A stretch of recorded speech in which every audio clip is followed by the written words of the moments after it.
Estamos online, mais um domingo. Um bom dia a todas e a todos. A bênção dos mais velhos e dos mais novos. Saudações tradicionais. Obrigado a todos que estão nos acompanhando nessa manhã de domingo.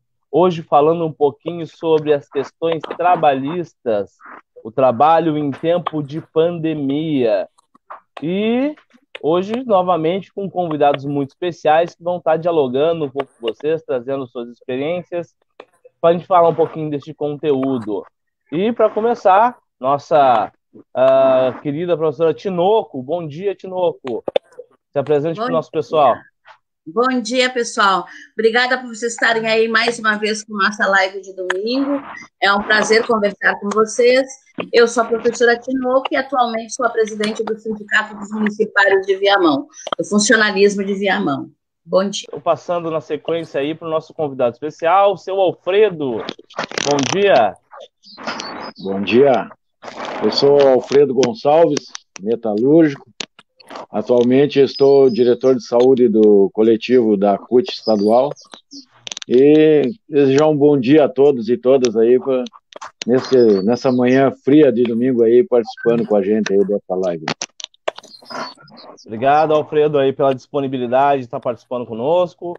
Rodrigo Sabem, bom dia. Bom dia, um bom dia aí a todas e a todos que nos assistem aí nesse domingo. Meu nome é Rodrigo Sebem, eu sou advogado, integrante do escritório do Chabic Pinheiro Machado, que faz a assessoria jurídica do Sindicato dos Municipários de Viamão e do Centro dos Professores do Estado, também do CEPER Sindicato. E vamos trazer hoje aí esse debate aí sobre as relações trabalhistas também nesse período aí de pandemia. Obrigado, Rodrigo, pela presença no nossa humilde live. E agora, nosso companheiro Itamar. Bom dia, Fio. Bom dia, doutor Rodrigo. Bom dia, Alfredo. Bom dia, Tinoco. Bom dia a todos e a todas que estão aí nos assistindo em mais uma live de domingo do Comitê de Monitoramento e Resistência à Covid-19 Viamão. Eu sou o Itamar Santos, estou vice-presidente do Conselho Estadual de Saúde e também sou conselheiro municipal de saúde aqui na cidade de Viamão, onde que eu represento a Associação de Comunicação Comunitária Santa Isabel, a Rádio Santa Isabel. É um prazer estar conversando com vocês aí na nossa sala de domingo. Valeu, gente! E estamos aí, então, pessoal, com todos esses convidados muito especiais para trazer um pouco mais de conteúdo para todos vocês, passar esse almoço, né? Domingo sempre atrasa, então vamos passar esses minutinhos aí enquanto o pessoal vai se organizando, vai participando, vai se organizando para o almoço de domingo, para estar participando conosco nessa live de domingo. E para a gente começar já com este conteúdo de hoje, gostaria de passar para a nossa amiga Tinoco aí, para ela dar esse pontapé inicial no nosso conteúdo, Tinoco. Tá contigo. Bom dia, pessoal. Vocês sabem que a nossa live hoje é sobre a questão do trabalho, né? Como é que está se vendo a questão do trabalho nesse período de pandemia? Então, eu gostaria, Fio, que colocasse para nós, só para nós termos uma ideia, como é que está a situação do trabalho no Brasil, no Rio Grande do Sul e em Viamão. O que está nos atingindo esta pandemia? Perfeito, vou iniciar o compartilhamento aqui. Bom, começo do ano financeiro no Brasil, antes da pandemia, né? Como é que estava a nossa situação?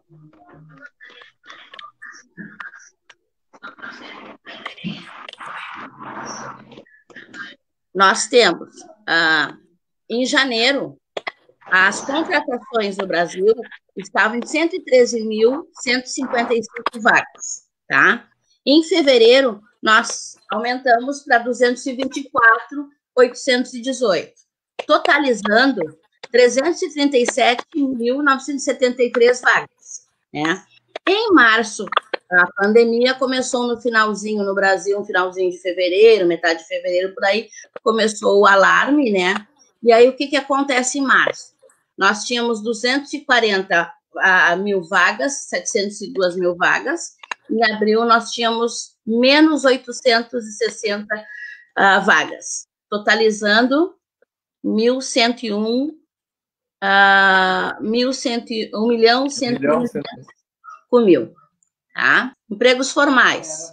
Nós temos, em março, admissões no Brasil, 1.386.126, demissões, 1.626.818, um saldo negativo de 240.702.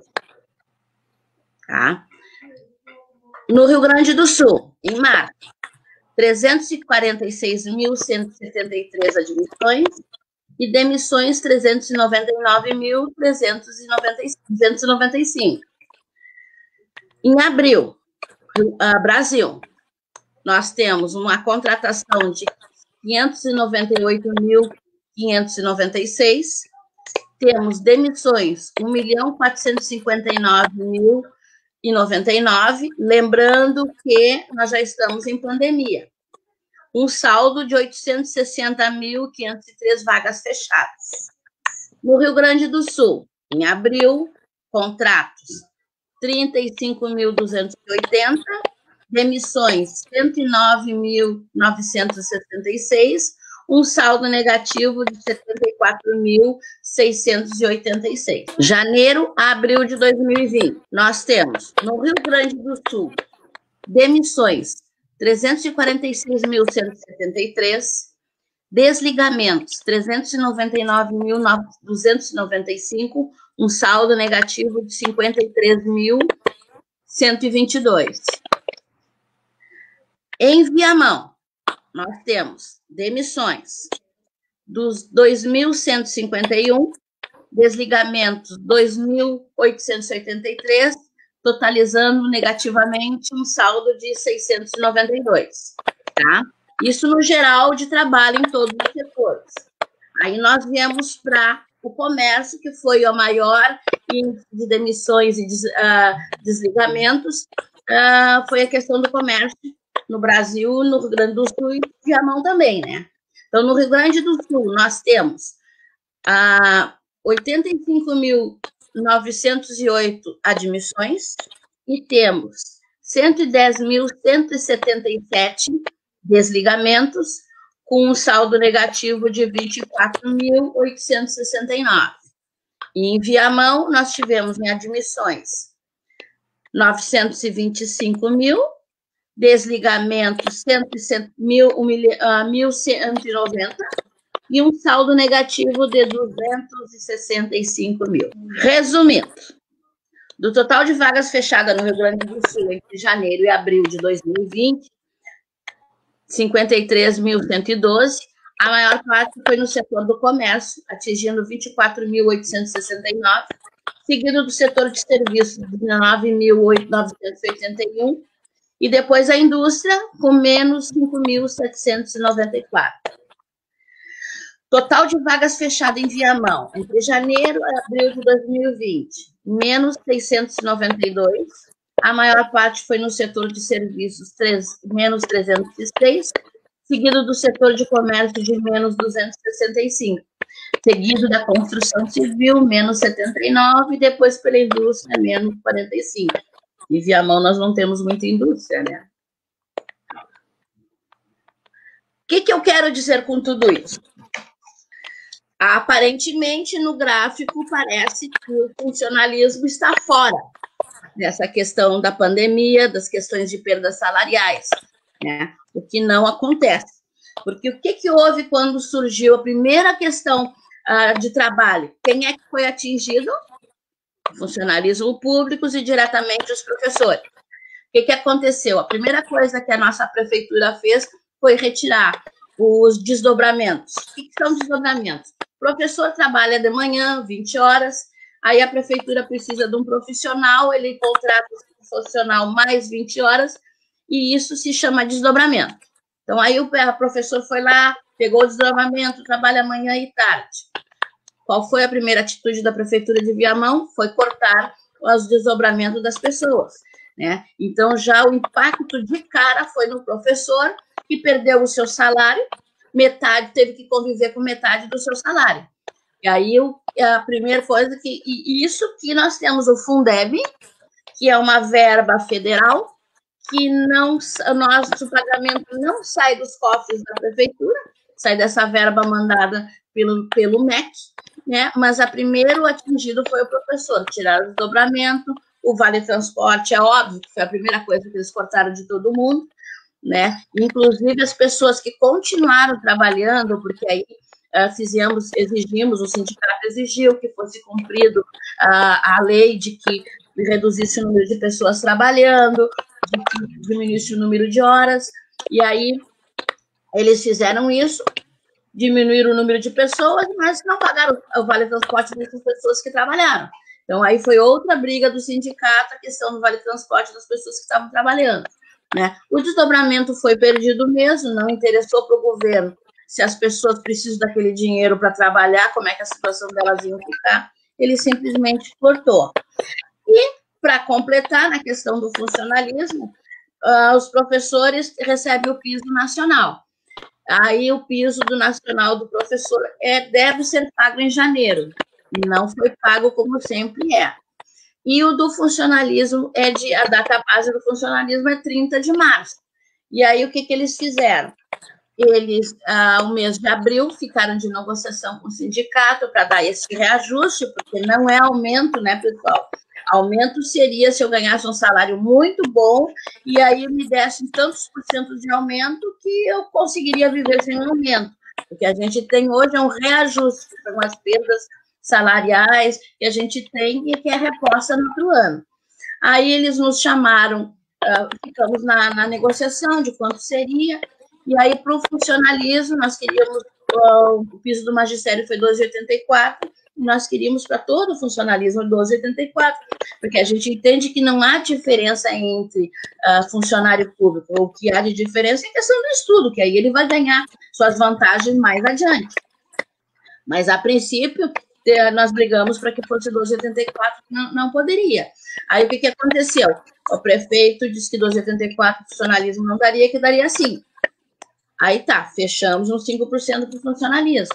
E aí ele não pagou até hoje, e inclusive já disse que não vai pagar. Esse 5% foi uma briga para ir para a Câmara, foi votado, foi sancionado, foi promulgado, está tudo ok para pagar os 5%, e agora ele não quer pagar, diz que não vai pagar. E a alegação qual é? O nosso presidente, né, decretou uma lei, que é a 495/51, onde ele diz, uma lei complementar 174, que é o Programa Federativo de Enfrentamento ao Coronavírus, né? Então, os estados e municípios não podem dar aumento ou reajuste para o funcionalismo neste período, senão ele perde o recurso mandado pela União. Então, o que acontece?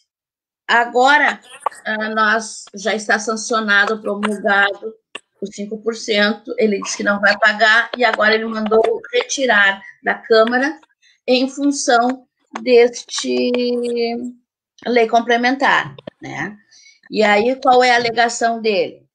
É que se ele der os 5%, ele não recebe as verbas do recurso da União, né, para os estados.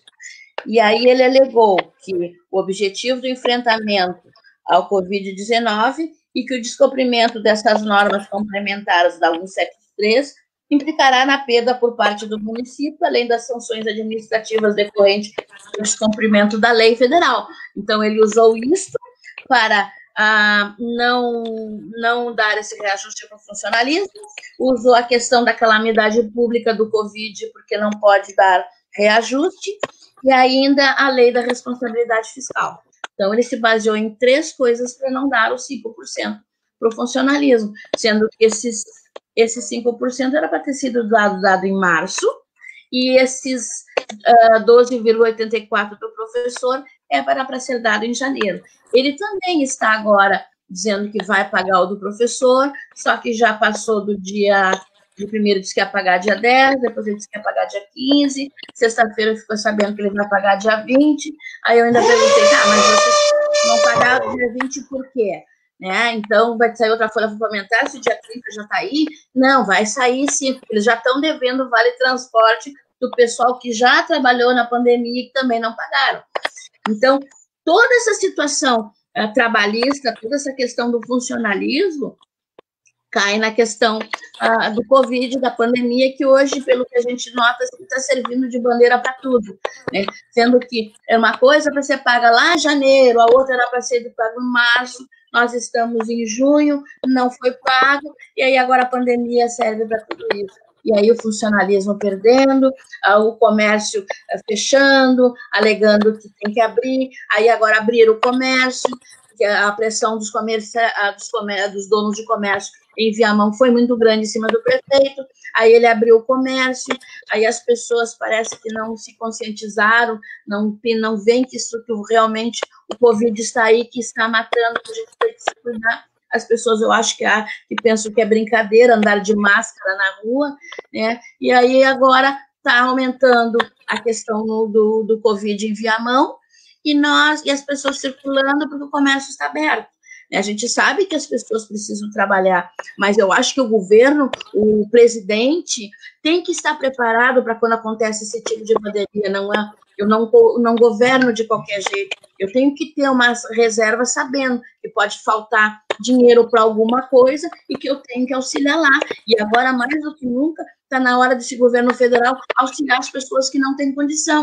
E hoje, o que a gente vê? A gente vê um grupo de pessoas preocupadas uns com os outros, porque solidariedade é a palavra do momento, né? Então, um ajudando, fazendo campanha aqui, campanha ali, juntando o rancho para cá, entregando para um, entregando para outro, coisa que seria que, se nós tivéssemos um governo bem estruturado, e o governo fazendo, não a gente. Nós, o sindicato, ligando para a assistência social para saber por que não entregaram o rancho no lugar tal, porque tem coisas assim que nem faz parte do sindicato, e nós estamos metidos no meio, porque se a assistência social não entregou uma cesta básica lá no CRAS, que as pessoas estão esperando, isso é questão de governo, é questão de assistência social, mas o sindicato está lá, cobrando esse tipo de coisa, cobrando o reajuste, cobrando que as pessoas recebam essa cesta básica, que se tenha, recebam os R$600 dignamente, do que é uma vergonha que fizeram com as pessoas na fila, né? Todo mundo amontoado, sem fiscalização. Então, tudo assim é uma questão que, se nós tivéssemos um governo preparado para determinadas situações, nós não estaríamos do jeito que estamos hoje. A pandemia começou em dezembro na China, já se espalhou, quando se espalhou já era para o governo estar vendo a questão da saúde, a questão financeira, ajudar a assistência, ter como ajudar esse povo que hoje está com problemas financeiros, que estão desempregados, que as empresas estão fechando para não pagarem, também não tem recurso, mas o governo tem que assumir isso, e não a sociedade civil, como é o que a gente está fazendo hoje. Muito bem, muito precisa a análise aí, Tinoco. Com os dados apresentados, isso nos reforça, né, este tema tão importante que a gente vem tratando. Gostaria de passar a palavra, então, para o Alfredo fazer as considerações em relação a essa questão trabalhista em tempo de coronavírus. Bom, muito boa a apresentação que a Tinoco fez, eu acho importante, porque, na verdade, ela está trazendo dados que hoje a gente tem omissão por parte do governo, tanto nas questões de trabalho quanto de saúde, né? Então, nós, metalúrgicos e a CUT como um todo, está vendo essa questão aí muito preocupado, porque o que nós estamos enfrentando? Nós estamos enfrentando uma pandemia e, ao mesmo tempo, temos que combater um governo que não está nem aí para essa situação. E já se vão lá mais de 41 mil mortes, né? Vidas importam, então a gente vê com muita preocupação essa situação, e eu acho que os dados que ela trouxe mostra uma situação de que os estados e os municípios estão de joelho frente à União, porque ao mesmo tempo que ela alcança esse valor, que ela falou em 5%, os estados assinam um termo que não vão cobrar as dívidas passadas. E as dívidas passadas, se nós pegarmos aí os estados como o Rio Grande do Sul e fazer um encontro de contas com o governo federal está devendo dinheiro para o estado do Rio Grande do Sul. Então a gente começa por aí o problema, né? Mas nós, na questão trabalhista, a gente vê um grande problema, que é o seguinte, que é a questão das medidas provisórias que esse governo federal vem implementando ao longo desses meses aí da pandemia. A gente vem desde março com a pandemia e começou ali a questão, e aí a gente vem enfrentando sérios problemas, porque o governo, em vez de socorrer as empresas, ele alcançou dinheiro para os bancos, não para os bancos cobrir prejuízo, e sim garantir o lucro. Foram repassados em torno de 1 trilhão e 200 bilhões para bancos, né? E nos primeiros 30, 40 dias da pandemia, 600 mil empresas fecharam no Brasil, micro e pequenas empresas fecharam. Restaurantes, né? São empresas com 10, 15 trabalhadores que vivem o dia a dia, não tem como fazer reserva de dinheiro para se garantir numa pandemia. O governo acenou que socorreria essas empresas, pois bem, não socorreu. Passaram-se 30, 40 dias, lá foi 600 mil empresas. Milhões de empregos se perderam, sendo que 1 trilhão e 200 bilhões para banco tem. Se tivesse alcançado isso para empresas, não precisaria 1 trilhão e 200. Seria necessário em torno de 400 bilhões de reais para socorrer as empresas e as empresas manterem os seus trabalhadores e passar essa fase da pandemia com um isolamento social garantido e as pessoas em casa não como hoje estão, né? 600 reais, a questão dos 600 reais é um absurdo. No meio da pandemia, eles admitiram que, olha, 50 milhões de pessoas invisíveis não existem. Então, demonstra a incompetência de um governo que não sabe o que está fazendo. Está aqui para atrapalhar o processo. Então, a gente vê isso com grande preocupação. A questão das medidas provisórias, a 927, que atinge em cheio os trabalhadores da saúde, onde os empresários do ramo da saúde podem reduzir salário, podem suspender contrato, podem fazer banco de horas e pagar daqui um ano e 8 meses, começar a pagar. Então, tem toda E agora, não bastasse isso, porque agora a 927 ela virou o cavalo de Troia, né, do governo. Por quê? O governo pegou a medida provisória 905, que passou o prazo de validade e não pôde ser implementada, perdeu a validade. Aí, dentro da 905, tinha o contrato verde e amarelo. Agora, o governo, através da Câmara, quer colocar dentro da 927, né? E essa medida ela é extremamente prejudicial à classe trabalhadora. Contrato verde e amarelo, suspensão de contrato. Agora, o governo acena em alcançar dinheiro para as empresas, mas é para os grandes grupos. Para quê? Para poder demitir, para ter dinheiro para pagar a demissão. Tem vários trabalhadores que estão em casa com suspensão de contrato de trabalho ou um banco de horas e agora estão sendo chamados e sendo demitidos, que é o grupo de risco. Então, se a pessoa é grupo de risco, como que ela vai ser demitida se ela está afastada porque ela tem problemas, né? E aí a gente vê o discurso do presidente da Fiergs dizendo que esse dinheiro vai vir em boa hora porque eles não sabem o futuro. Então é isso que a gente está falando. É dinheiro para demitir, está emprestando dinheiro a juros baixos para os empresários demitir sem uma garantia de que aqueles trabalhadores terão seu emprego mantido. Então a gente vê com grande preocupação. A 936 também é outra medida provisória que dentro dela prevê suspensão de contrato de trabalho, redução de jornada e salário, né? E isso, o futuro é incerto. para a classe trabalhadora. Então, a gente tem essa preocupação porque o futuro não se sabe, né? Porque a gente sabe muito bem que tudo que está se passando na pandemia, a gente sabe que não será igual, jamais será igual novamente a vida, né? Porque quantos chefes de família já perderam a vida nesse momento de pandemia? Quantos aposentados que sustentavam suas famílias perderam a vida, né? E isso, vidas importam. Então, a gente tem que deixar bem claro isso, porque está na hora do povo se acordar e analisar bem essas situações que estão acontecendo no momento. Então, por enquanto, eu paro por aqui, depois posso complementar. Obrigado, hein? Obrigado, Alfredo. E antes de passar a palavra para o Rodrigo aí, desejo deixar um bom dia para quem está nos assistindo aí. Mãe Karen Garden, professora Vivian, bom dia. Roselita Campos, um bom dia. Adriana Damasceno. Já temos um questionamento aqui também, um bom dia da Denise Nunes. E temos um questionamento aqui da Fabiana Saldanha, que é bom dia, mas muito difícil a situação de quem desdobra. Tivemos nossos vencimentos reduzidos a 50%, sem sequer uma política pública de socorro nesse momento tão difícil. Teríamos algum direito? Teríamos como recorrer judicialmente? Fica essa dúvida aí. E agora eu gostaria de passar a palavra para o Rodrigo Seben, nosso convidado.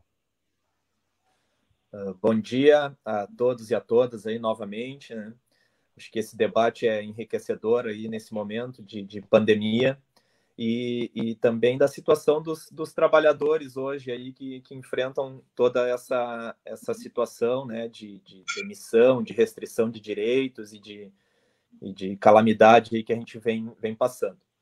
Mas eu fui convidado para tratar um pouquinho da questão mais jurídica, né, em relação a essa pandemia, sobre essas relações trabalhistas, né, na pandemia. Isso a gente tem essa situação na iniciativa privada e também no serviço público, aí como a Tinoco falou, aí de situações que envolvem também o servidor público.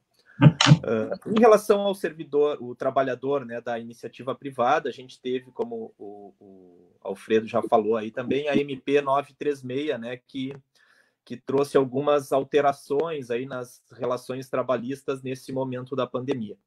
O que diz a MP 936? Né?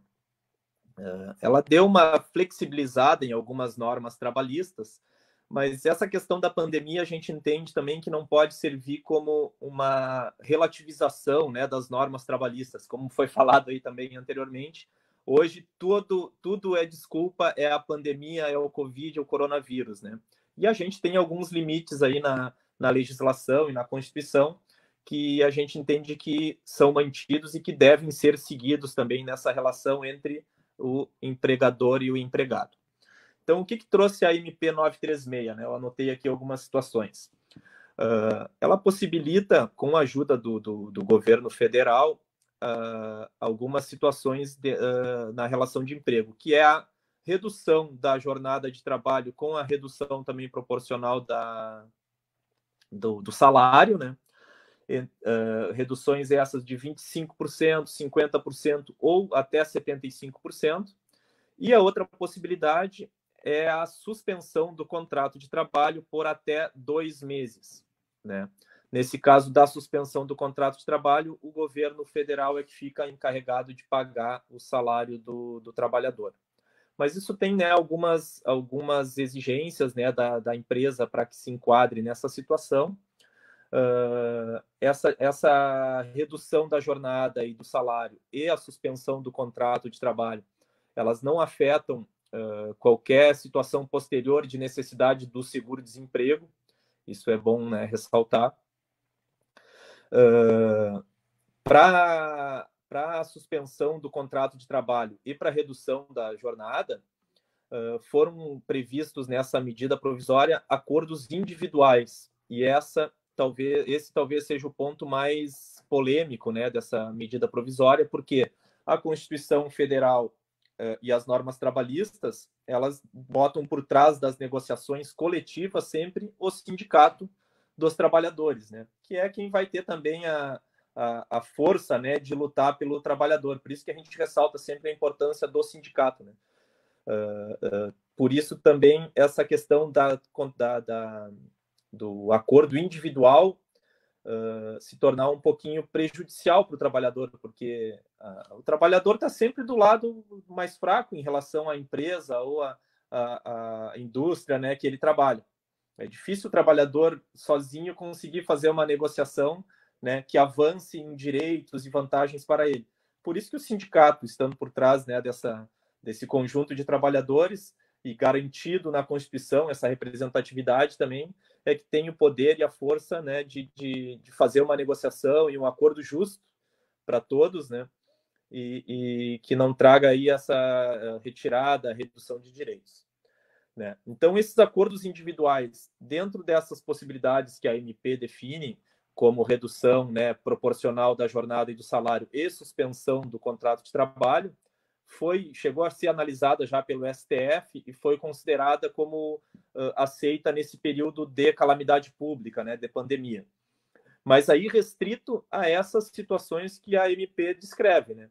Redução de 25%, 50% ou 75% e suspensão por até 2 meses do contrato de trabalho. Fora disso, dessas situações previstas na legislação, aí somente o acordo coletivo com a participação do sindicato é que terá validade, né? Essa MP trouxe outras situações também, como utilização de banco de horas, como o Alfredo aí já falou, concessão de férias, né, antecipadas e pagamento do terço, né, só lá para frente, possibilidade de não recolher o FGTS, entre outras situações que a gente, né, vê isso com um pouquinho de preocupação, porque pode dar margem também para uma possível, né, um possível prejuízo do trabalhador, né, ao longo prazo, né, lá para frente. Apesar de que a lei garante, né, essas situações, mas a gente sabe que essas brechas, né, podem trazer aí situações complicadas para os trabalhadores.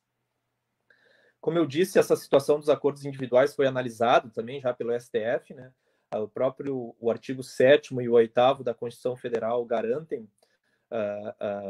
essa possibilidade, né, de negociação por acordo coletivo, né? O acordo individual ele é exceção, mas está sendo considerado válido nessas situações do coronavírus.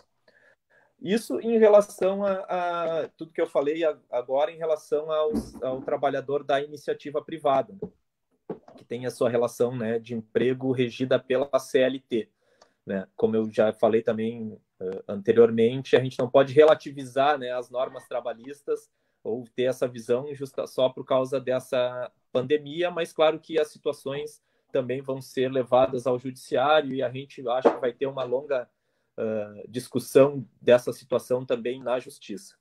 Só para complementar minha primeira fala, e a Tinoco também trouxe esses dados, né, da situação dos servidores públicos daí, né, a Lei Complementar 173 também do governo federal possibilita aí uma ajuda aos governos estaduais e municipais, mas por outro lado traz, né, restrições, por exemplo, de concessão de aumento e de reajustes, inclusive de reposição salarial, que é o que a gente teve aí no município de Viamão, né, somente a reposição praticamente da inflação do período, e mesmo assim o governo aí do município está tentando trancar e retirar esse reajuste, né? Então a corda, como a gente vê, acaba estourando sempre do lado mais fraco, né, no colo do trabalhador, né, e a gente acaba tendo que pagar essa conta aí do prejuízo das empresas e do governo federal em relação ao coronavírus.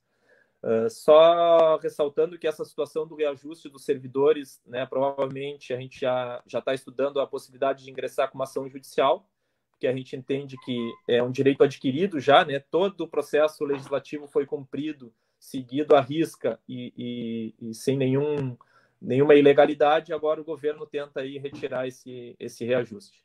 Vamos para a justiça para tentar corrigir aí essa ilegalidade. Obrigado, Rodrigo. Acho que o Rodrigo traz muitos dados importantes em relação a essa questão, o que acontece, responde já parte da pergunta ali da nossa companheira Fabiana Saldanha, que questiona essas questões, né? teria como recorrer judicialmente, tem algum direito, isso é de grande importância. Agora eu gostaria de passar para o nosso companheiro Itamar aí fazer essa consideração em relação a essa questão do trabalho e a pandemia, Itamar. Está contigo. Obrigado, Phil. Obrigado aí ao Alfredo, a Tinoco e ao Dr. Rodrigo, que trouxeram o quadro, né, caótico por que passa o trabalhador brasileiro. Esse quadro, gente, sempre é bom frisar, não se iniciou agora, em 2020. Esse quadro vem se endurecendo, se tornando caótico a partir de 2014, precisamente depois que Michel Temer assume de maneira golpista o lugar de Dilma Rousseff. De 2016 para cá, esse ideário de destruição do trabalho e do trabalhador é vamos dizer, nós estamos agora em leituras de gráficos, né? O Covid nos empurrou a aprender a ler as curvas da vida, né? Então nós temos uma curva ascendente de desemprego e de retirada de direitos. Iniciou lá em 2016 com a reforma da Previdência, a reforma trabalhista, a lei das terceirizações, a aprovação da EC 95, que congelou todos os gastos públicos, ou melhor, todos os investimentos públicos em saúde, educação, transporte, geração de renda, tudo isso. E agora, a partir de fevereiro desse ano, né, no Brasil e a partir de dezembro do ano passado no mundo inteiro, a humanidade foi acometida e atacada por um vírus invisível, que a gente não enxerga. Principalmente quem não enxerga é o governante brasileiro, quem deveria ter a obrigação de enxergar a gravidade que é essa pandemia. Então, esse desinteresse proposital do governo federal, da Câmara dos Deputados e do Senado, porque essas MP que o Alfredo nos elencou aqui, que o Dr. Rodrigo nos deu, né, a linha legal dela, né, ela já é lei. Até que o Congresso aprove ou revogue esta MP. Então, nesse período, aí, nesse intervalo de vigência, a MP está valendo. E quem se beneficia com isso é somente a classe patronal. Muito bem lembrada pelo Alfredo. Desde o início da pandemia, mais de R$1 trilhão que já foram direcionados para os patrões. Esses caras não precisaram entrar na fila da Caixa para receber esse 1 trilhão. Essa classe social no Brasil não passa nenhuma vergonha, nenhuma humilhação para receber essa montanha de dinheiro. Já em contrapartida, o trabalhador tem que se humilhar e para receber os R$600, e que já está demonstrado que mais da metade daquilo que já foi dado ainda falta receber a primeira parcela.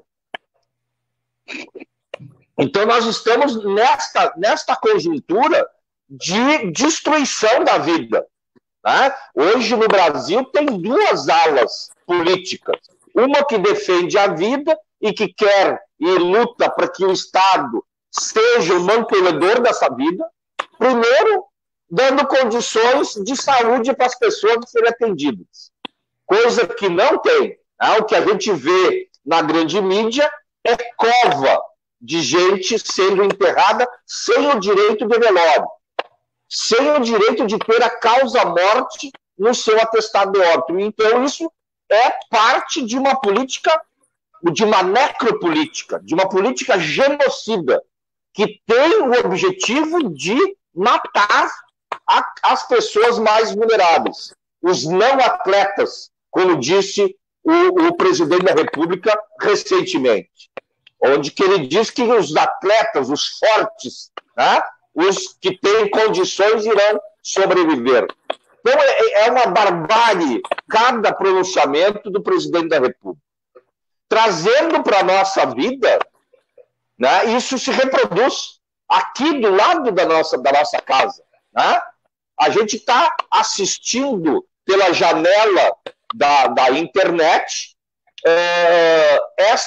esse desmonte da sociedade brasileira e dos trabalhadores. O que nós temos que fazer enquanto classe trabalhadora? Temos que nos organizar, continuar nos organizando para reagir a esse ataque genocida de um governante que não quer defender a vida, que quer defender só o capital, só o trabalho. Aqui na cidade de Viamão a gente está vendo isso, assistindo isso. Enquanto tiver um descontrole total da prefeitura e a manutenção dos comércios abertos, isto vai ser uma ascendência no número de mortes. Né? Viamão já passou dos 200 casos confirmados. E se nós for calcular a subnotificação, isso no mínimo dobra. Então há uma omissão do Estado também em não trazer, né, as informações necessárias para a população brasileira. Então é um absurdo atrás do outro. Né? Então a forma de como reagir é através da organização, é através do autocuidado. As pessoas têm que ter a consciência de que em tempos de pandemia o indivíduo tem responsabilidade sobre a sua vida e sobre a vida do próximo. Então, nos cuidar, nos preservar é fundamental e nos reunir através dos nossos sindicatos.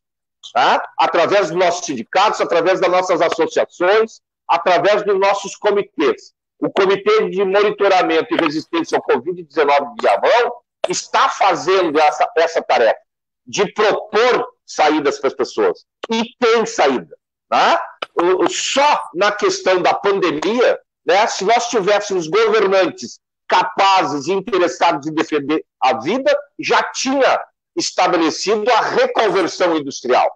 Nós já tínhamos mudado a maneira de fazer a produção e garantir o emprego das pessoas, garantindo o emprego das pessoas com segurança, aonde que o empregador seja o responsável por fazer a testagem dos seus trabalhadores, por exemplo. O empregador ser responsável por fazer a manutenção da defesa da vida através da distribuição dos EPIs necessários e em quantidades necessárias para que esse trabalhador possa trabalhar de forma convertida. O que é a reconversão, para as pessoas entenderem? É mudar a forma de produção. Por exemplo, uma metalúrgica, né? O Alfredo pode falar isso depois. Uma metalúrgica produzir, né, tecnicamente com qualidade os respiradores, produzir cama de hospital, produzir vários insumos que hoje está sendo alimentando, melhor dizer, a corrupção. Né? O que a gente ouve? Falar, a verba para o coronavírus da prefeitura X e Y foi desviada, foi cobrada a mais, um absurdo, porque não há uma política de reconversão, não há o poder do Estado para regulamentar e para fiscalizar essa produção. Isso cai na vala comum, na liberalidade do comércio capitalista, né, que vem ao longo da história produzindo isso. Eu encerro a minha fala só dando uns índices para a gente ver como esta curva está se tornando já uma linha reta, né, de ascensão ao desemprego. Lá em 2012, nós tínhamos 7,1 milhões de desempregados. Em 2013, baixou um pouquinho para 7 milhões. Em 2014, baixou mais um pouquinho, 300 mil, foi para 6,7 milhões de desemprego. Já em 2015, subiu quase 2 milhões, foi para 8,6 milhões de desempregados no Brasil.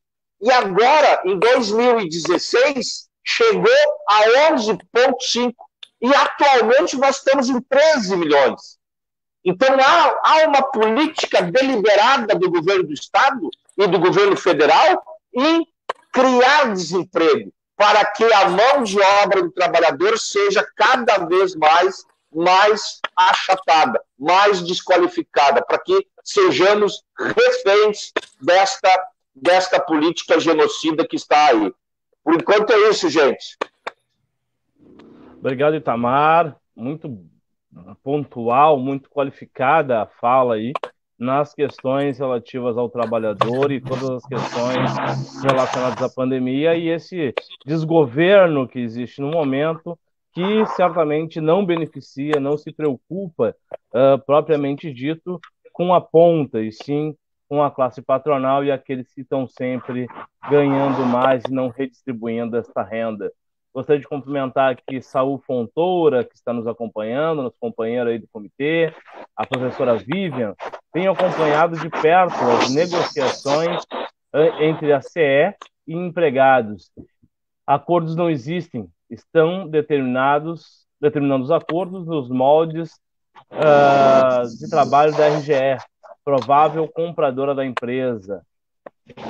Acordo sempre estoura no colo do trabalhador. Bem falado, Rodrigo. Nós estamos aqui, Fabiana Saldanha.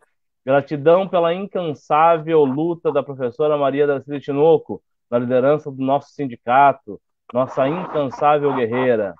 Carla Reni dando seu bom dia, parabéns pelo debate, nossa companheira do comitê também. E Adriana Damasceno dizendo que é um excelente trabalho. Para a gente recomeçar essa rodada, começando pela nossa companheira Tinoco, falar um pouco dessas questões do trabalho aí nesse sentido, como é que está sentindo esse impacto do coronavírus nessa questão. Tá contigo, Tinoco. A Tinoco ela deu uma caída ali. Vou passar diretamente, então, pelo nosso companheiro Alfredo, fazer suas considerações. A questão do impacto do Covid no trabalho, ele está sendo muito... por exemplo, nós temos trabalhadores que estão trabalhando a partir de casa, home office, né? Agora, o governo do estado, semana passada aí, agora lançou aí um protocolo para os trabalhadores dos frigoríficos, né? Que é onde que tem um alto índice de contaminação. Mas a gente vê aquele protocolo ele muito supérfluo, muito vazio. É algo assim para ficar de bem com todo mundo, né? Com os empresários principalmente, né? Porque quando se discute um protocolo de isolamento, de prevenção, de distanciamento, né, dentro de um processo produtivo, teoricamente teria que ter o sindicato ou a federação que responda por aquele setor para poder participar, orientar, ajudar na discussão. Só que o governo do estado, ele em nenhum momento chamou os sindicatos da alimentação ou a federação da alimentação para participar dessa construção desse protocolo.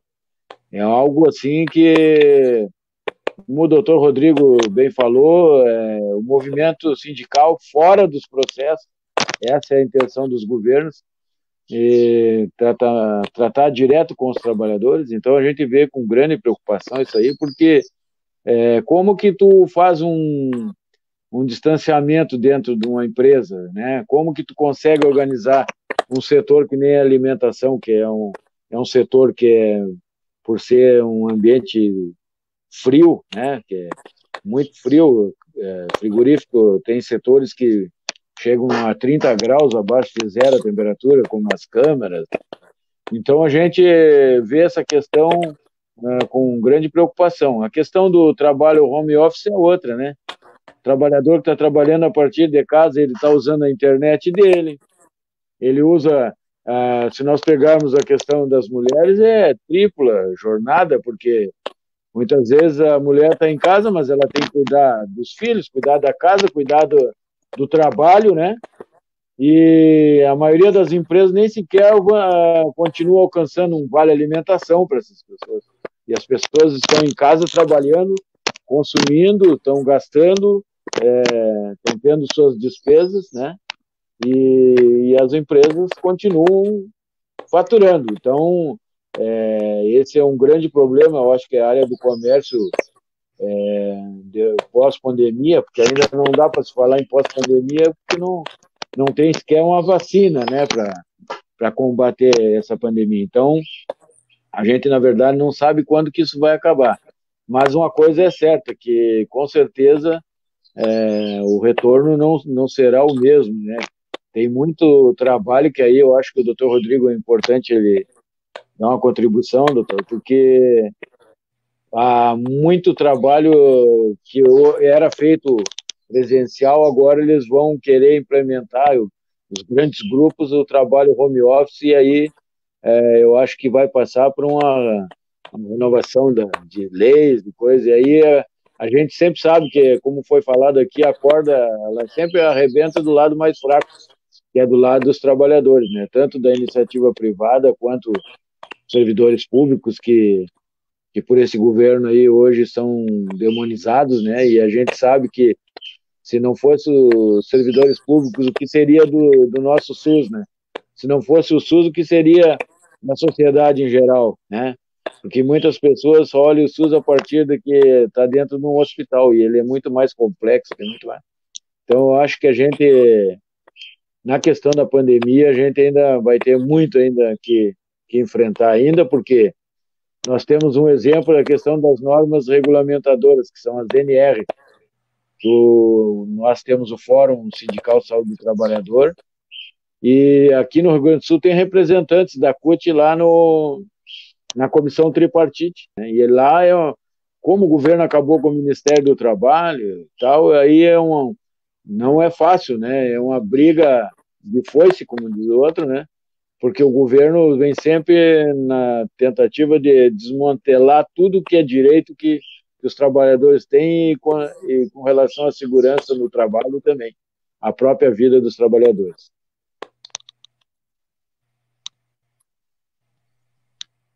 Obrigado, Alfredo, pela tua consideração. Repassar novamente para a nossa companheira Tinoco, que deu uma caidinha ali. Tinoco, tem a fala. Só abrir teu microfone.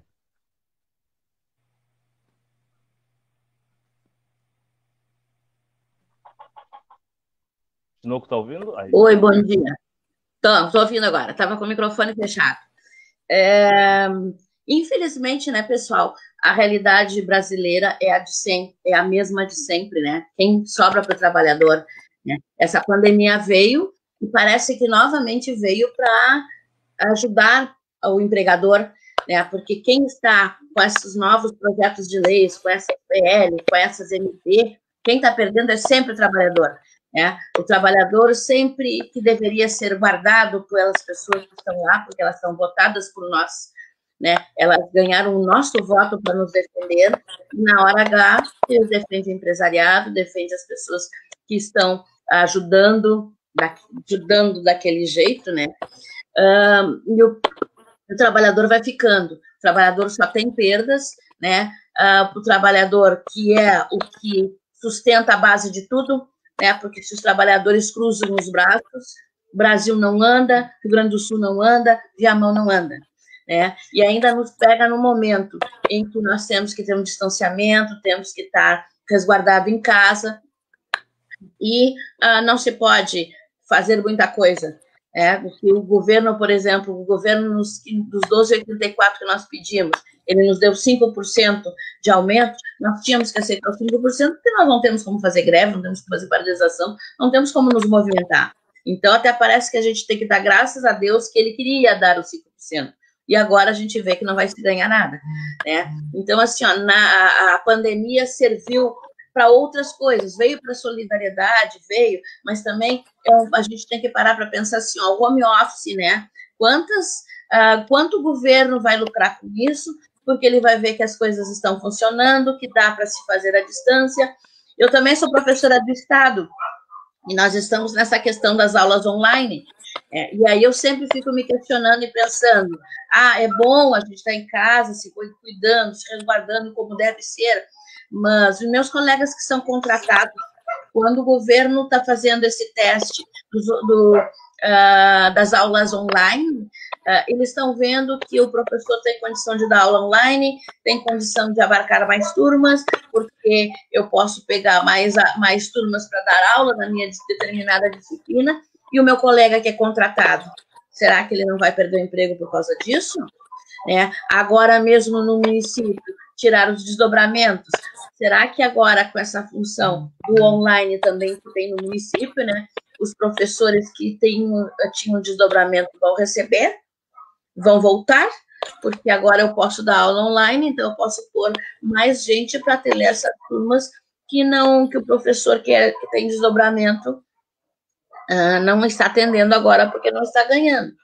Então, novamente, o funcionalismo, o trabalhador perdendo os seus ganhos, perdendo o seu trabalho e as coisas diminuindo, e o governo sempre olhando o lado dos amigos e do empresário, e a gente vai só perdendo. Felizmente, hoje a gente tem um sindicato, que o Rodrigo está sempre com a gente orientando o que tem que fazer, vamos fazer isso, qual é o próximo passo. Então, a gente vai entrar na justiça, vai fazer isso, Mas é uma coisa assim, uma luta que te cansa, porque tu bota pessoas lá para te defenderem e tu não tem essa defesa. Então, eu acho que agora, eu sempre estou dizendo nos grupos, eu acho que agora as pessoas têm que parar e pensar em ver quem elas realmente estão votando, quem é que realmente vai fazer alguma coisa pela gente, porque chega de botar gente lá que só cuida do empresariado e o funcionalismo, que é quem mantém a cidade, que mantém o Estado, que mantém o Brasil, é o funcionalismo público andando. E aí, essas pessoas estão sempre perdendo, quando tem que diminuir o salário do servidor, é o salário do funcionário, é o salário do trabalhador, é o trabalhador que está sendo posto para a rua, aquele trabalhador informal que está lá entregando a sua pizza, fazendo sua teleentrega, fazendo os seus Uber, estão ali também perdendo dinheiro, porque quando um não tem, vai perdendo, o resto é efeito cascata. Os outros vão perdendo, e quem não tem carteira assinada está pior ainda, E a gente tem um governo que acha que R$600 vai suprir um mês de alimento, de água, de luz, do resto tudo que a gente necessita, Mas eu espero, sinceramente, que as pessoas se deem conta, junto com esse Covid, de todas essas perdas que a gente está tendo, que se deem conta de quem é que a gente está votando, porque a gente tem que ter consciência disso. Muito obrigada. Muito obrigado, Tinoco, pelas considerações. Gostaria de cumprimentar aqui o Wagner Santos, meu companheiro aí, dando um bom dia aos membros do comitê, ótimo trabalho. Maria Iraci Menezes dos Santos, Dali Sínvia, me representa. Abraço, Maria da Filho Tinoco. Trabalhamos muito mais em home office, essa é a realidade. Também aqui o Gia Mendes. Buenas, tá aí um tema pertinente hoje. Parabéns ao comitê. Adriana Damasceno, nossa companheira professora também. No fim de tudo, os funcionários, tanto públicos quanto privados, acabam sendo marginalizados e desvalorizados, fazendo com que a opinião pública fique contra o trabalhador. Enquanto isso, os governos são contra o povo, favorecem o empresariado. Muito boa colocação, Adriana. Nosso governo sempre mostrando de que lado que está, Não é do lado do povo, certamente não é. Então, gostaria de passar a palavra agora na sequência, o nosso doutor Rodrigo. Tem a palavra, Rodrigo. Obrigado. Vamos para umas considerações. Eu acho que o Itamar trouxe aí um retrospecto, um histórico importante.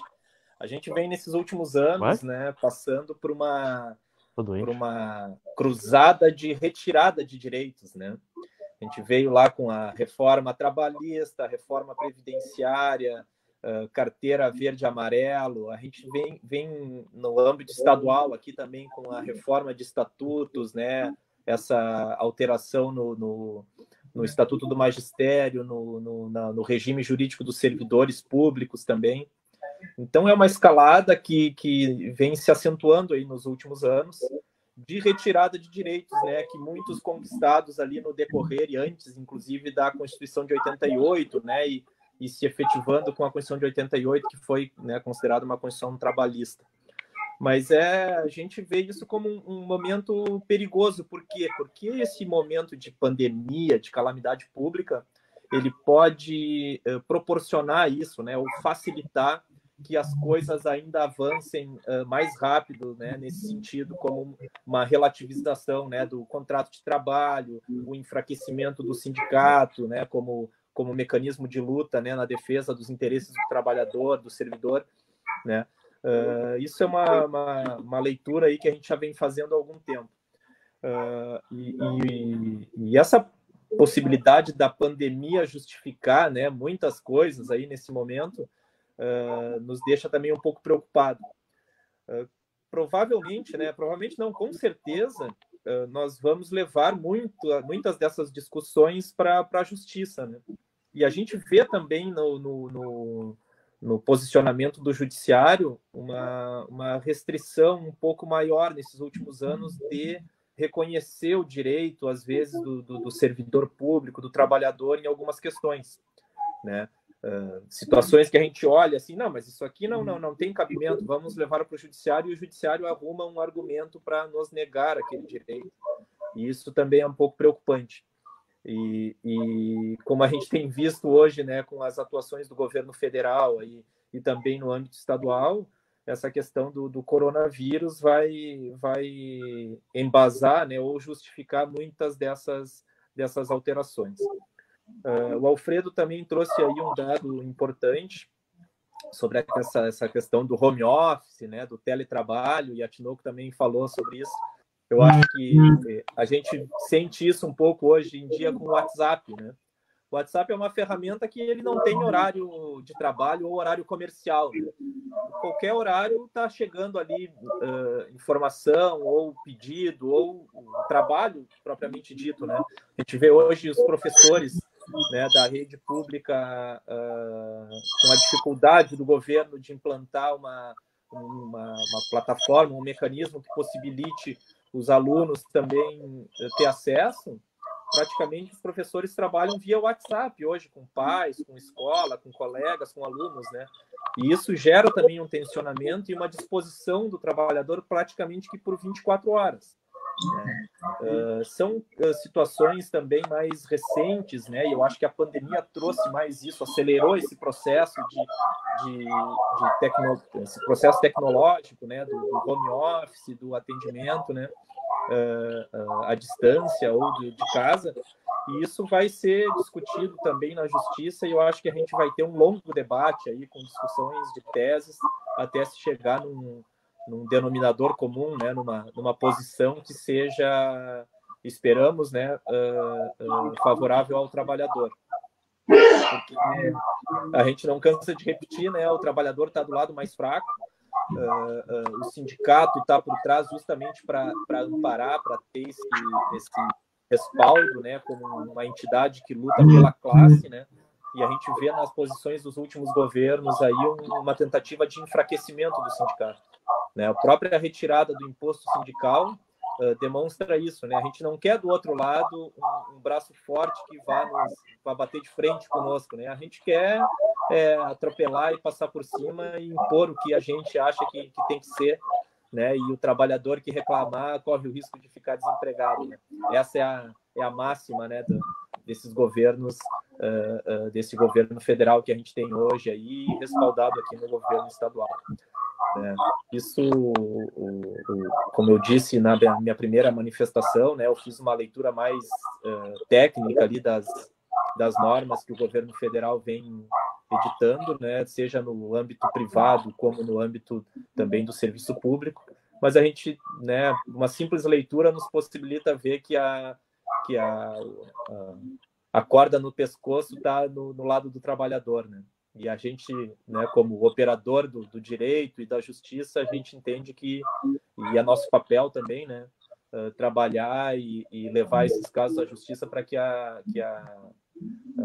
essa equidade seja mantida, né, nas relações de emprego e nas relações trabalhistas.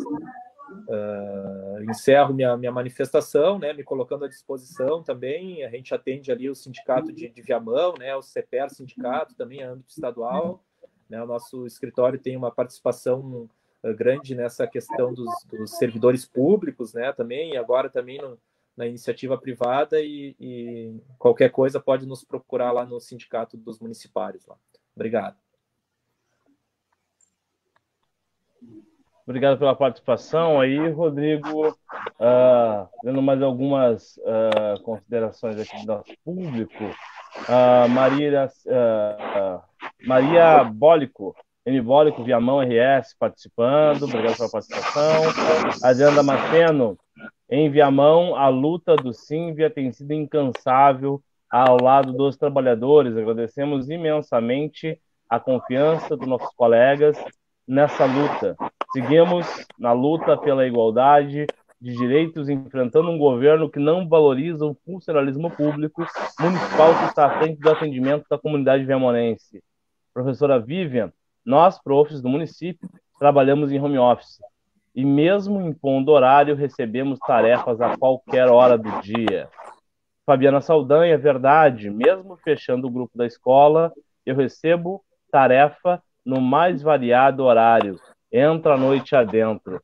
Então, isso dialoga aí com o que nossos companheiros estão falando lá, o doutor Rodrigo, o Alfredo, em relação a essa questão do home office e essa relação de trabalho, que ela vai muito além do horário tradicional do trabalhador, aquelas 8 horas, aquelas 40, 42, 44 horas semanais que existe na relação de trabalho tradicional, né? E que isso precisa ser revisto, debatido e construído para que não gere um ônus ao trabalhador e beneficiando as empresas ou o sistema para estar ganhando este tempo precioso dos trabalhadores.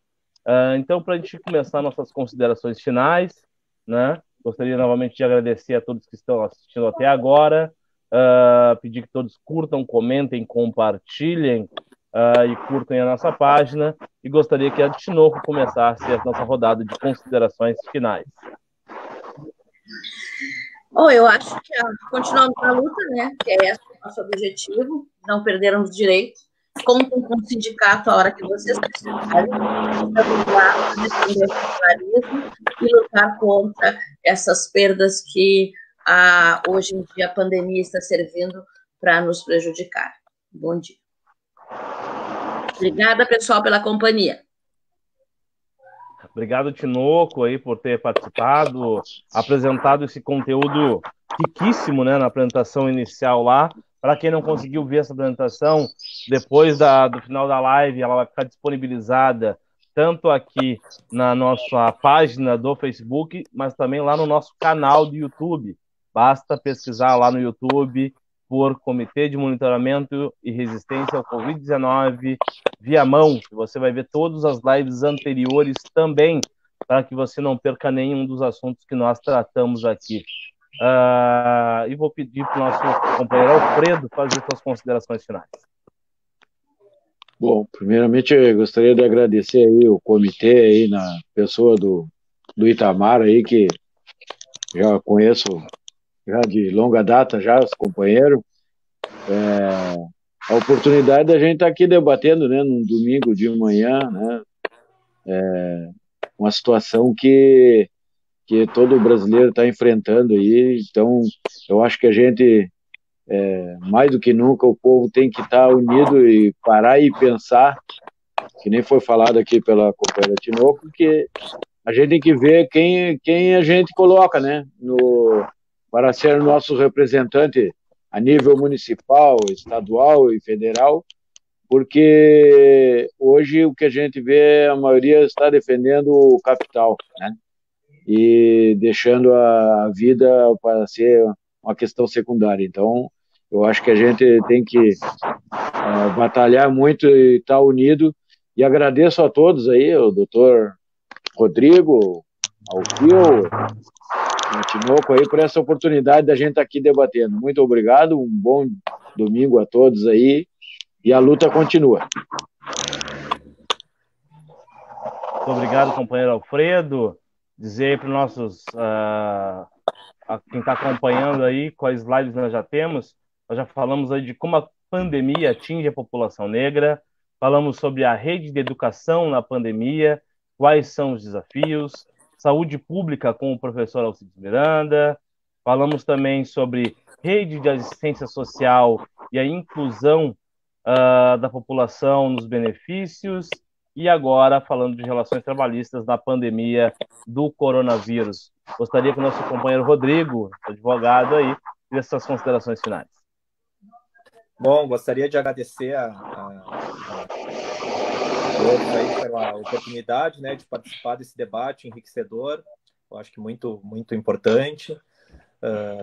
Agradecer a Tinoco ali, eu acho que a gente tem auxiliado ali, o Sindicato dos Municipários de Viamão tem feito um ótimo trabalho aí, né, sempre incansável aí na defesa dos direitos dos servidores. Sobre essa questão que a Tinoco e o Alfredo falaram, e a gente vê hoje, né, da representação do trabalhador, né, no Congresso, nas câmaras, na Assembleia, a gente vê bancadas aí bancada dos religiosos, bancada do agronegócio, dos militares, e a gente não vê uma bancada do trabalhador, uma bancada do professor, uma bancada do servidor público. Eu acho que a gente ainda tem que evoluir muito nessa questão da representação, né, nos espaços de voto que a gente tem aí no âmbito municipal, estadual e federal. Eu acho que agradecer a vocês aí do comitê e ressaltar a importância desses debates, né? Isso muito enriquecedor. Eu acho que o Fio passou aí todos os debates que já tiveram nesse momento de pandemia. Esse eu acho que é mais um que agrega aí e traz essas informações para quem realmente precisa aí. Obrigado a todos aí, um bom fim de semana, um bom domingo, e se cuidem, né? Que o coronavírus está pertinho da gente aí. Perfeito, muito obrigado, Rodrigo. Temos aqui a fala também da Rosana Kosenko de Oliveira. Parabéns pelo debate, pessoal. Muito bom. E considerações aí do nosso companheiro Itamar. Oi, então eu quero agradecer primeiramente ao Alfredo, a Tinoco, ao Rodrigo, ao Fio, que nos possibilitaram conversar mais uma vez com a população de Viamão e do Rio Grande do Sul. Porque as nossas lives, elas vão aí para o estado inteiro, para o Brasil e para o mundo. Essa é uma ferramenta que nos propicia isso também. Tá? Mas sobre essa conjuntura toda, gente, tem que ao me despedir, tem que chamar a atenção dos trabalhadores e das trabalhadoras. No Brasil e no mundo, nenhum direito trabalhista e social foi dado de graça. Todos os direitos trabalhistas, até então, foram conquistados através da luta dos trabalhadores de forma organizada. Então, é fundamental de todos aqueles que entraram, que nos estão nos prestigiando com seus comentários nesta live, que estão próximos ao sindicato, sejam também o nosso divulgador, tá? O divulgador do seu sindicato. É fundamental que em tempos de guerra, e nós estamos numa guerra, aonde que o governo federal é o agente maior nessa destruição, primeiro dos direitos, segundo das vidas, porque se nós não temos direitos, nós não temos vida. Né? Uma coisa está relacionada à outra. É fundamental que, através da nossa disponibilidade de levar a informação para o nosso colega, de levar o apoio financeiro para o sindicato, para que essa ferramenta continue sendo a ferramenta de luta e de defesa dos trabalhadores e das trabalhadoras. Isso é fundamental. Isso é a primeira e a permanente tarefa de todo trabalhador e trabalhadora. E aí eu chamo também a atenção do trabalhador e do sindicalista para o desempregado. Né? Os nossos sindicatos vão ter que ser essa ferramenta para além do emprego. Tem que chamar o desempregado da sua categoria para esse desempregado também compor essa categoria de trabalhador. Né? Para que a gente possa fazer esse debate e para que a gente possa fazer a divulgação da nossa luta enquanto trabalhadores e trabalhadoras sindicalizados. E o nosso comitê serve para isso, para que possamos levar de forma independente e autônoma a informação que esses governos insistem em omitir da classe trabalhadora. Então é fundamental que esse ciclo, né, se retroalimente, ou seja, se alimente entre si, para que a gente consiga permanecer ativos na luta e na defesa dos nossos direitos, porque só assim, né, através da nossa organização, a gente vai conseguir sair dessa pandemia de uma maneira muito mais organizada, muito mais sólida e muito mais consciente. Os trabalhadores conscientes que vão levar a boa nova àquela parcela da população brasileira que ainda não conseguiu entender, né, que a sua saída desorganizada em busca do alimento, em busca da sobrevivência, pode causar a sua destruição enquanto ser, enquanto humanidade. Então, muito obrigado a todos e todas que estiveram com nós nessa hora e 15 minutos aí que a gente está conversando com a população, especificamente aqui de Viamão, mas, como eu já disse, de todo o estado, de todo o Brasil. Muito obrigado, até a próxima. Muito obrigado, Itamar, muito obrigado a todos. Vou ler o último comentário aqui, de Jussara Ferreira, a nossa professora Tinoco. Minha querida professora, em primeiro lugar, é uma satisfação estar escutando sua voz aqui dentro do meu apartamento. Eu gosto do português, mais gramática só decorada, pois não gosto. Mas, em compensação, ter a professora me dando aula de português foi um privilégio. Fazia 30 anos que eu havia deixado de estudar. Mas estar aqui em sala de aula, foi ótimo. Mas fico aqui me perguntando, aluno sem conviver com os colegas não diminui a capacidade de convivência? Ou será que em frente à tela do computador, Fica essa questão. Fátima Maria, parabéns ao comitê e aos convidados, sempre na luta por direitos. Denise Nunes, parabéns pela excelente live. E gostaria de avisar aqui a todos e todas que esse comitê está aberto para a sociedade, para as organizações, instituições, associações que quiserem fazer parte, nos auxiliar nessa construção. E de que hoje, nesse exato momento, nosso comitê está lá na Escola de Samba, Unidos de Vila Isabel, se fazendo presente no almoço de Vianda Solidária, lá na Cota da Vila Isabel, onde foram distribuídos mais de 100 quentinhas lá para as comunidades que estão passando por necessidade, vulnerabilidade alimentar, e que nós estamos aí em constante arrecadação, construção desses processos, entendendo na nossa população viamonense.